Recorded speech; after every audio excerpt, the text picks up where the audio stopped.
izay moa nomeny voalohany fa isokatra amin'ny karampitsy ny hetsika rehefa volan'ny hetra izay karakarain'ny commune Antananarivo renivohitra. Zava-dehibe tokoa ny fandravatr'etra satria dia vola miditra ho amin'ny commune izany ka isany mikarakarana izao hetsika izao indrindra.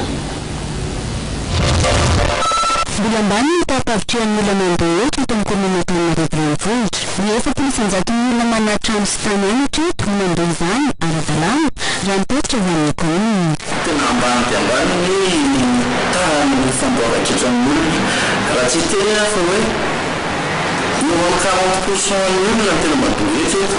dinikatsika amin'izay zany hoe ny 60% tsy hitatsika fa any ivelany any dia lasa le olona mandoa an'le 40% zany miantoka ny zavatra ilain'ny olona 60% zay tsy mandoa eto. Dia izay no anahitana hoe amin'ny tendray mandeha tsika zany na ianao zavatra tsy mandoa eto hatramin'izay dia tonga afa mandefa ny adidinao fa ikipa ny commune amin'ny tendray mandeha ty tsy hijery ohatriny na sazy tokony ho alohanao fa mba amenanao amin'ny ara-dalàna anefanao ny adidinao mba tsy olo mihitsy miantoka ny fampandehanana ny tanàna fa mba tsika rehetra samy andray anjara ao anatin'izay. Manomboka rahapisy ny etikera volanoetra izay karakarain'ny commune Antananarivo.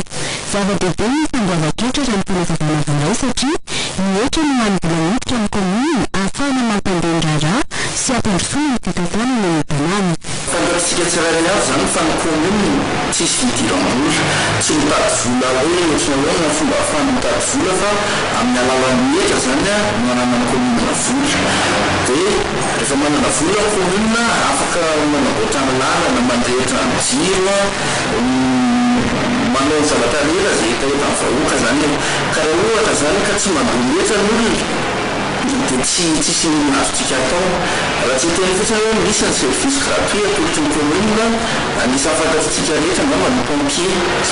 Ny pompier zany raha ohatra izy mamonjy tranonay na ohatra hoe misy hazo taparana manona gratuit reny tsy mandoa vola tsy olona amin'ireny satria inona ny antony satria izy atsotsika hoe contribuable efa mandoa an'le etra izy zany dia manana zo izy omena service rehefa misy angatahany dia afaka atao zany satria izy